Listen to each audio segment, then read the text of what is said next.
अस्सलाम वालेकुम friends, welcome back to my channel once again. तो फ्रेंड्स, उम्मीद करती हूँ आप सब खैरियत से होंगे। तो फ्रेंड्स, आज की हमारी वीडियो का टॉपिक है एंग्लो नॉर्मन पीरियड या फिर मिडल इंग्लिश पीरियड। मीन्स कि एंग्लो नॉर्मन पीरियड को हम मिडल इंग्लिश पीरियड भी कह सकते हैं। फ्रेंड्स, ये पीरियड रहा था 1100 से 1500 तक। ठीक है, इस पीरियड का जो ड्यूरेशन था वो 1100 से लेके 1500 तक था। तो फ्रेंड्स, आज की वीडियो शुरू करने से पहले मैं आपको बताते चलूँ कि आज की वीडियो में मैं एंग्लो नॉर्मन पीरियड को इसके जो बैकग्राउंड है, इसका इंट्रोडक्शन, इसके मेजर फीचर्स, इसके जो मेजर थीम्स हैं, ये तमाम चीज़ें आज की वीडियो में मैं डिस्कस करने वाली हूँ डिटेल के साथ। तो फ्रेंड्स, इस पीरियड में जो 3 मेन पीरियड हैं उनको भी मैं आज डिस्कस करूँगी आप लोगों के साथ। तो फ्रेंड्स, आप लोगों ने वीडियो को लाजमी देखना है, पूरा देखना है, ताकि आपका जो एंग्लो नॉर्मन पीरियड का कॉन्सेप्ट है वो अच्छे से क्लियर हो जाए। अगर आपको वीडियो अच्छी लगे तो फ्रेंड्स के साथ शेयर कर दें और मेरे चैनल को सब्सक्राइब कर दें ताकि मेरी आने वाली हर नई वीडियो आप लोगों तक पहुंच सके। तो स्टार्ट करते हैं आज की वीडियो।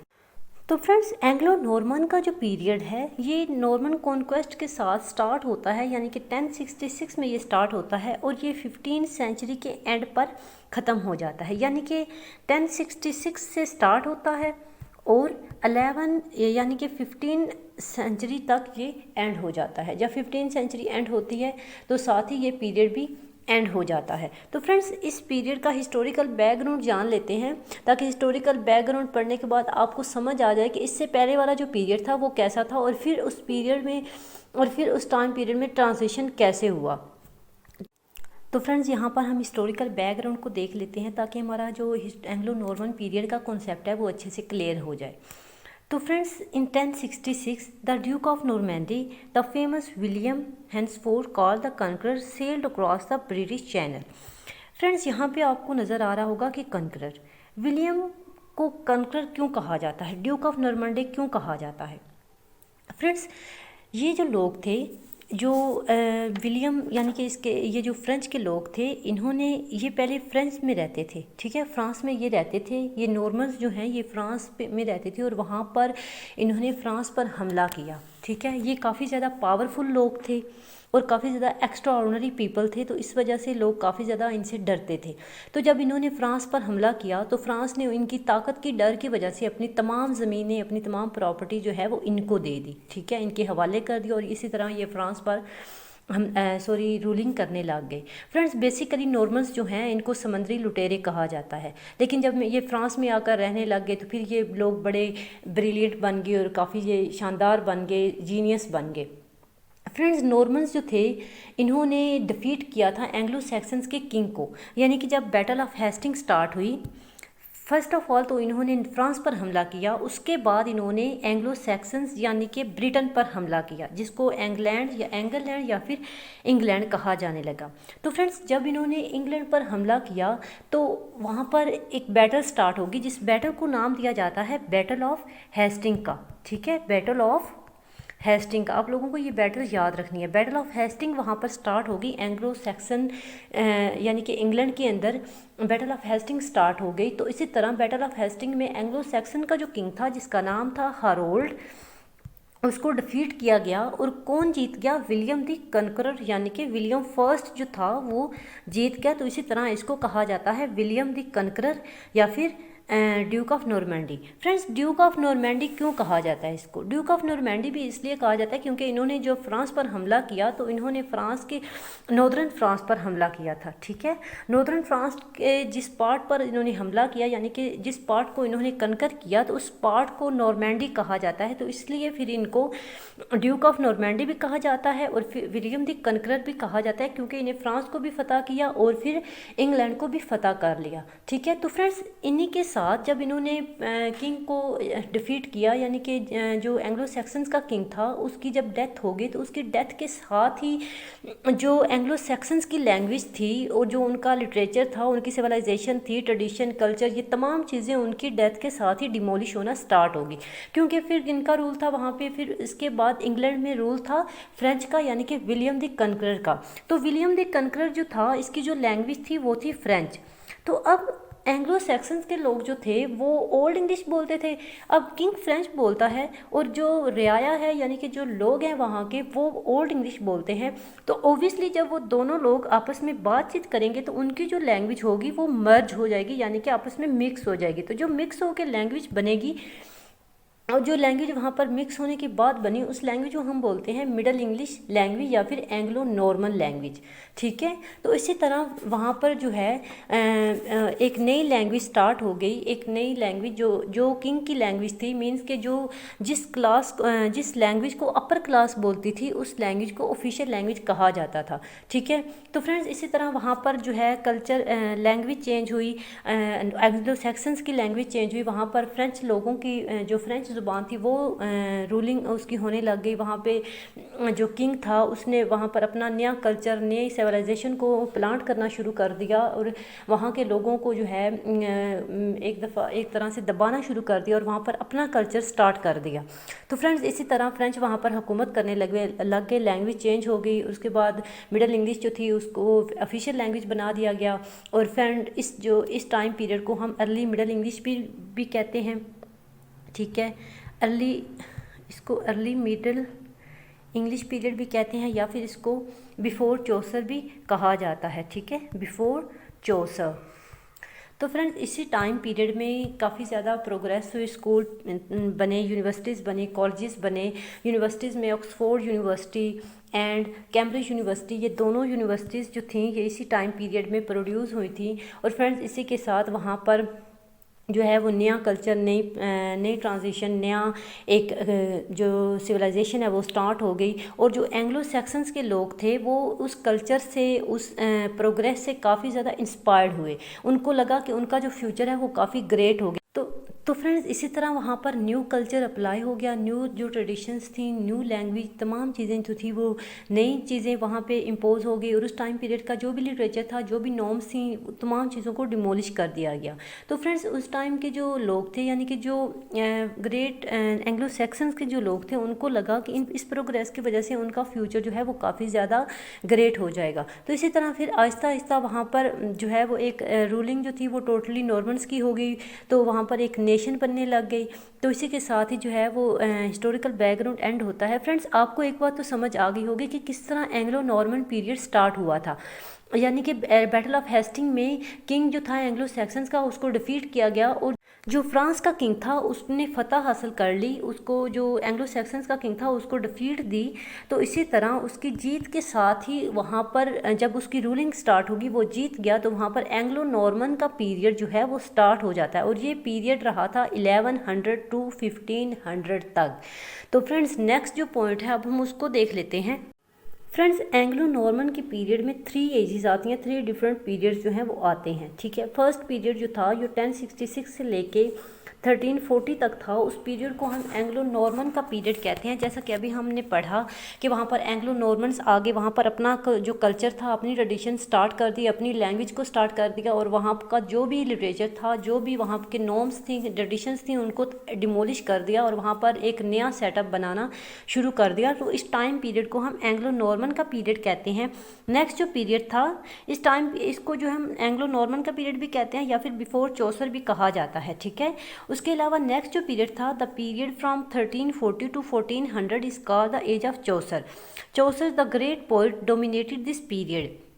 अब फ्रेंड्स चौसर से पहले लोग इटालियन पढ़ रहे थे, फ्रेंच पढ़ रहे थे, लेकिन चौसर ने मिडल इंग्लिश की बहुत बड़ी बुनियाद रखी। उन्होंने वो फ्रेंच और इटालियन को पढ़ते थे, ठीक है, और फिर उसको मिडल इंग्लिश में ट्रांसलेट करते थे। तो इसी तरह इन्होंने बहुत बड़ी एक बुनियाद रखी मिडल इंग्लिश पीरियड की। तो फ्रेंड्स एज ऑफ चौसर पे मैंने या फिर चौसर पे एक डिटेल्ड वीडियो मैंने बनाई है 3 पार्ट्स में, वो आप वीडियो लाजमी देखें। मैं उसका जो लिंक है उसको डिस्क्रिप्शन बॉक्स में डाल दूंगी, आपने वो वीडियो लाजमी देखनी है। तीनों पार्ट्स आपने देखने हैं ताकि आपको एज ऑफ चौसर या फिर चौसर के बारे में तमाम इन्फॉर्मेशन, उन्होंने कौन कौन से पीरियड में कौन कौन से वर्क्स लिखे, कौन कौन से वर्क डोमिनेट थे या फिर उनका कौन सा पीरियड अच्छा रहा, तो आपने ये तमाम चीज़ें उन वीडियोज़ में देखनी हैं। आपको एंग्लो नॉर्मन के पीरियड को समझने के लिए चौसर के वर्क्स को, उसके कंट्रीब्यूशन को पढ़ना लाजमी है। तो आपने वो तीनों पार्ट्स लाजमी पढ़ने हैं। मैं उनके जो लिंक हैं वो डिस्क्रिप्शन बॉक्स में डाल दूंगी। तो फ्रेंड्स टाइम पीरियड जो कि 1400 से लेके 1550 तक जो टाइम पीरियड था उसको कहा जाता है age of revival. Friends age of revival में क्या हुआ, एज ऑफ रिवाइवल में जो ओल्ड इंग्लिश लिटरेचर था उसको पढ़ा जाने लगा, ठीक है। जो ग्रीक गॉड के बारे में, उसके बाद रोमन मिथोलॉजी के बारे में टेक्स्ट को लोग पढ़ने लग गए। इस टाइम पीरियड में स्कूल कॉलेजेस बन रहे थे, यूनिवर्सिटीज़ बन रही थी। तालीम जो थी वो सिर्फ चर्च तक नहीं थी, उसको क्लर्जी मैन सिर्फ नहीं ले रहे थे, बल्कि आम लोगों तक भी तालीम पहुँचना स्टार्ट हो गई थी। और जो लोग थे वहाँ के वो अपनी मर्ज़ी का टेक्स्ट पढ़ने लग गए। और फ्रेंड्स इस टाइम पीरियड में रेनेसां की बेस शुरू हो गई। मीन्स कि ये जो टाइम था, ये टाइम एक बेस है रेनेसां की। साथ में प्रोटेस्टेंट जो रेवोल्यूशन थी वो भी चल रही थी। प्रोटेस्टेंट एक सेट है क्रिश्चियनिटी का, और इनकी जो रेवोल्यूशन थी वो चल रही थी, ठीक है। क्रिश्चियनिटी को सेपरेट किया जा रहा था, मतलब उन लोगों को जो है क्रिश्चियनिटी और रिलीजन जो थे लोग उसको फैला रहे थे। और उसके अलावा प्रिंटिंग प्रेस स्टार्ट होगी। विलियम कैक्सटन आए जिन्होंने प्रिंटिंग प्रेस को स्टार्ट किया, ठीक है। और फ्रेंड्स इसी तरह वहाँ पर एक रेनेसां की बेस स्टार्ट हो गई, एक रेनेसां शुरू हो गया वहाँ पर एज ऑफ रिवाइवल में। तो इसीलिए इस पीरियड को हम एज ऑफ रिवाइवल कहते हैं, ठीक है। तो फ्रेंड्स अब हम कुछ उन इम्पोर्टेंट फैक्ट्स को पढ़ लेते हैं जिन्होंने उस टाइम पीरियड के यानी कि एंग्लो नॉर्मन के पीरियड के लिटरेचर को काफ़ी ज़्यादा अफेक्ट किया था, इन्फ्लुएंस किया था। तो फर्स्ट जो हमारे पास पॉइंट है, फर्स्ट जो फैक्ट है हमारे पास वो है English parliament was established in 1295। यानी कि 1295 में क्या हुआ, इंग्लिश पार्लियामेंट जो थी वो एस्टैब्लिश हो गई। नेक्स्ट जो पॉइंट है वो है crusade battle between Muslim and Christians. यानी कि एक बैटल स्टार्ट होगी जो कि बैटल का नाम था क्रूसेड, और ये बैटल थी मुस्लिम्स और क्रिश्चियंस के बीच में, ठीक है। और इस बैटल ने भी जो उस टाइम पीरियड का लिटरेचर था उसको काफ़ी ज़्यादा इन्फ्लुएंस किया था, क्योंकि उस टाइम पीरियड के लिटरेचर में इस बैटल के बारे में काफ़ी ज़्यादा जानकारी दी जाने लगी। नेक्स्ट उस टाइम पीरियड में एक मैग्ना कार्टा एक चार्टर स्टार्ट हुआ, जिस चार्टर के ज़रिए एक जो पावर थी मोनार्क्स की उसको लिमिटेड कर दिया गया। और वो चार्टर जो था वो कब पास हुआ था, वो 15 जून 1215 में पास हुआ था, ठीक है। फ्रेंड्स 1362 में क्या हुआ, 1362 में जो लैंग्वेज थी यानी कि इंग्लिश लैंग्वेज जो थी वो उसको ऑफिशियल लैंग्वेज डिक्लेयर कर दिया गया, उसको language of law and courts करार दिया गया, ठीक है।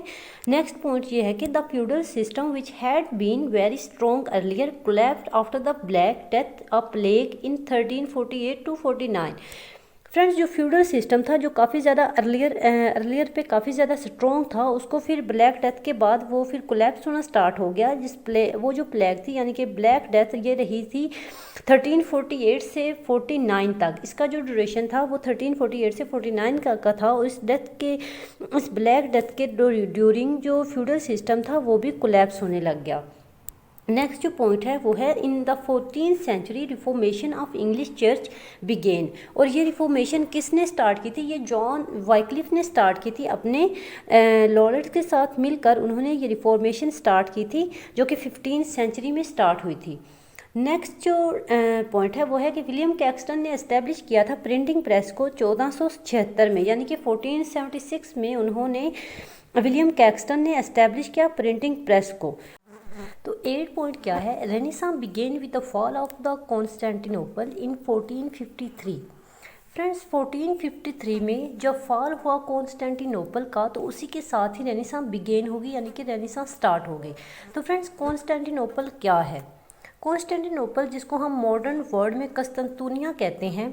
फ्रेंड्स ये कैपिटल है बेजेंटियन एम्पायर का, बेजेंटियन एम्पायर, ठीक है।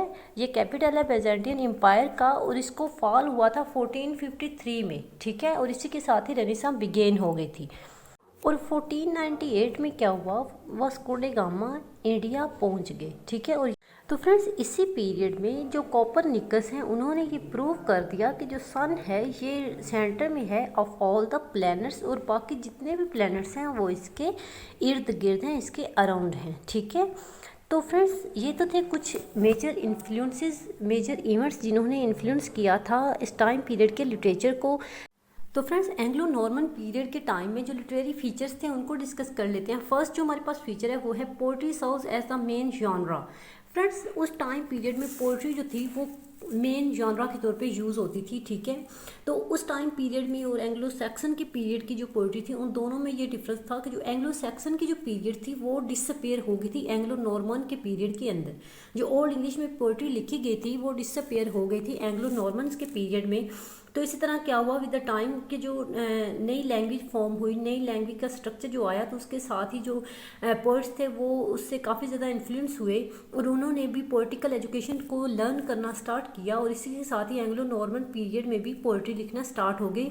लेकिन फ्रेंड्स एंग्लो नॉर्मन पीरियड्स और एंग्लो सैक्सन पीरियड, इन दोनों की जो पोइट्री है उसमें काफ़ी ज़्यादा डिफरेंस है, इन दोनों में कुछ भी कॉमन नहीं है। नेक्स्ट जो है वो है prose. Prose in English gets a strong foundation. Friends Anglo Saxon के टाइम से ही प्रोज जो था वो लिखना स्टार्ट हो गया था। हम यूँ कह सकते हैं कि एंग्लो सैक्सन के पीरियड में ही जो प्रोज था उसकी जो बुनियाद थी वो रखी जा चुकी थी। उसके बाद प्रोज को काफ़ी ज़्यादा बढ़ोतरी मिली। तो फ्रेंड्स उस टाइम पीरियड में इंग्लिश लैंग्वेज जो है वो एक कंसिडरेबल स्टैंडर्ड तक पहुंच गई, क्योंकि जेफरी चौसन ने भी इस लैंग्वेज को काफ़ी ज़्यादा इसकी बुनियाद रखी थी, एक बहुत बड़ी बुनियाद रखी थी। उसके अलावा फ्रेंड्स इस लैंग्वेज को ये एक ऑफिशियल लैंग्वेज थी उस टाइम पीरियड की। तो इसी तरह और जो इंग्लिश लैंग्वेज है वो एक कंसिडरेबल स्टैंडर्ड तक पहुँच गई। नेक्स्ट जो फीचर है वो है drama began in the form of mystery plays, morality plays and interlude. Friends dramas को लिखा जाने लगा, प्लेस को लिखा जाने लगा, ठीक है। उसको उस टाइम पीरियड में बहुत ज़्यादा ड्रामास लिखे जाने लगे, प्लेस लिखे जाने लगे। मिरेकल और मोरालिटी प्लेस थे जो कि वॉइस को और गुड को शो करते थे, राइट और रॉन्ग। और उसके अलावा इंटरल्यूड लिखे जाते थे जो कि रिच पीपल जो थे उनके घरों में इनको प्रोड्यूस किया जाता था। इसके अलावा जो मोरालिटी प्लेस थे, मिस्ट्री प्लेस थे, इनके बारे में भी लिखा जाने लगा। उस टाइम का एक मोस्ट इंपॉर्टेंट जो मोरालिटी प्ले है वो एवरी मैन है हमारे पास, ठीक है। एवरी मैन एक ग्रेट एग्जांपल है उस टाइम के मोरालिटी प्ले की, ठीक है। और फ्रेंड्स मिरेकल प्लेस में क्या होता था, मिरेकल प्लेस में जो है एक मिरेकल और मिस्ट्री प्लेस को हम मिरेकल भी कह सकते हैं और मिस्ट्री भी कह सकते हैं। फ्रेंड्स इसमें जो बाइबल स्टोरीज थी, होली बाइबल स्टोरीज, उनको ऐड किया जाता था, होली हिस्ट्री इसमें ऐड की जाती थी, ठीक है। और उसके अलावा फ्रेंड्स लाइफ ऑफ क्राइस्ट के बारे में बात होती थी इन प्लेस के अंदर। तो इसी तरह फ्रेंड्स उस टाइम पीरियड में प्लेस को काफ़ी ज़्यादा लिखा जाने लगा। नेक्स्ट जो पॉइंट है उसमें यह कि the writers of the age are influenced by Dante, Petrarch and Boccaccio. इस टाइम पीरियड के जो राइटर थे वो इन राइटर्स से काफ़ी ज़्यादा इन्फ्लुएंस थे, वो इनकी राइटिंग को काफ़ी ज़्यादा फॉलो करते थे और इनके जो स्टोरीज होती थी उनको काफ़ी ज़्यादा ये फॉलो करते थे। जो मेजर राइटर है, मेजर इन्फ्लुएंस था जिनका, वो था Dante, Petrarch and Boccaccio. Next जो पॉइंट है उसमें यह है कि the spirit of romance dominates at the age.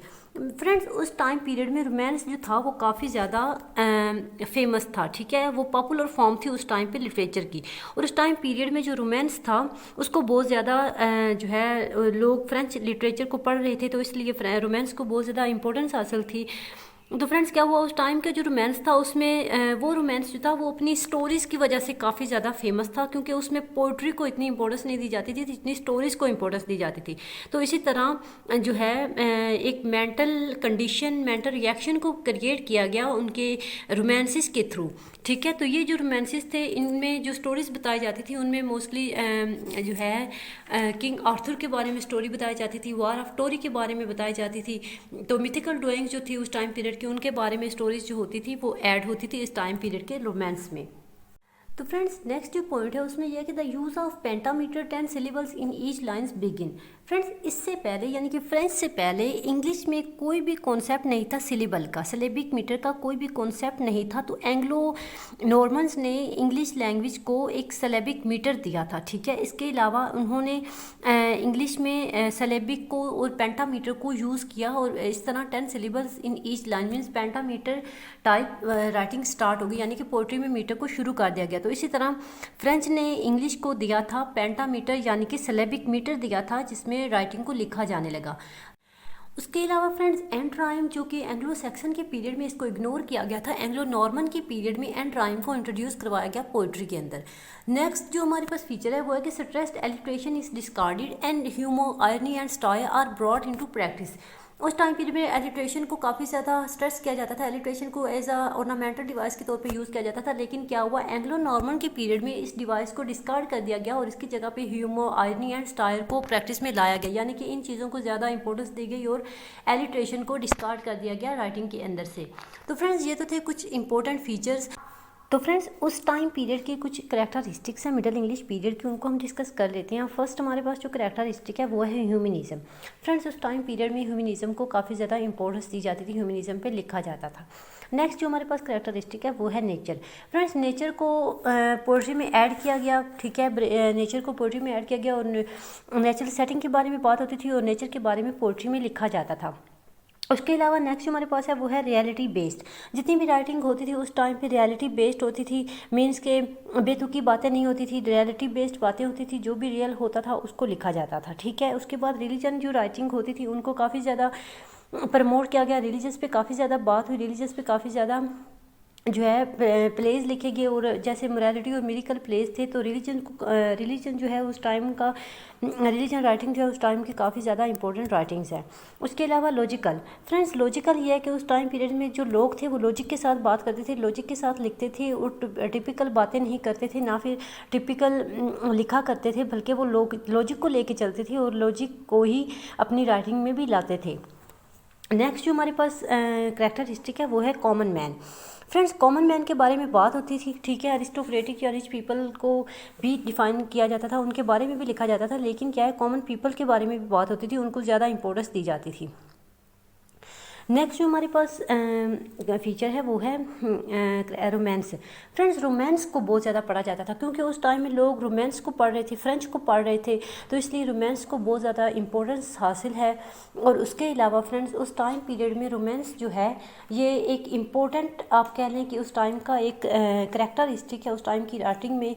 और friends old middle English period में जो भी राइटिंग्स थी या जो भी रोमांसेस लिखे गए वो अपनी स्टोरीज़ की वजह से काफ़ी ज़्यादा नोटेबल हैं, क्योंकि वो ना सिर्फ अपनी पोइट्री की वजह से मशहूर हैं, मीन्स उनकी पोइट्री को इतनी ज़्यादा अहमियत नहीं है, बल्कि वो अपनी स्टोरीज़ की वजह से ज़्यादा मशहूर हैं। क्योंकि उस टाइम पीरियड में जो भी रोमांसेस लिखे जाते थे उनमें मिथिकल जो ड्राइंग्स होती थी उनके बारे में बात होती थी। उसके अलावा द वॉर ऑफ ट्रॉय के बारे में and the stories of king Arthur, और किंग आर्थर के बारे में जो है स्टोरीज़ लिखी जाती थी। तो इस टाइप का जो रोमांस था उस टाइम पीरियड में फेमस था। तो फ्रेंड्स ये तो थे कुछ characteristics of middle English period. तो नेक्स्ट जो है उसमें हम उस टाइम पीरियड के लिटरेचर को डिस्कस करेंगे, मिडिल इंग्लिश पीरियड के लिटरेचर को, और उस टाइम पीरियड का जो जॉनरास थे उस टाइम पीरियड के राइटर्स को हम डिस्कस करेंगे। तो फ्रेंड्स आज की वीडियो काफ़ी ज़्यादा लंबी हो रही है, तो मैं नेक्स्ट वीडियो में उस टाइम पीरियड के वर्क्स को और जितने भी वर्क्स थे या फिर जो उस टाइम पीरियड के मेजर राइटर्स हैं उनको हम डिटेल के साथ पढ़ेंगे। तो नेक्स्ट वीडियो में मैं आप लोगों के साथ वो तमाम डिटेल शेयर करूंगी जो कि उस टाइम पीरियड का लिटरेचर है, उस टाइम पीरियड के राइटर्स हैं। तो अगली वीडियो तक अपना ख्याल रखिएगा, मेरे चैनल को सब्सक्राइब कर दें, अगर आपको वीडियो अच्छी लगी है तो इसको लाइक कर दें, दोस्तों के साथ शेयर कर दें, और कमेंट में बताएं कि आपको वीडियो का कौन सा सेक्शन ज़्यादा अच्छा लगा है। तो नेक्स्ट वीडियो में आपके सामने हाजिर होगी। अपना रखिएगा ख्याल। अल्लाह हाफिज़।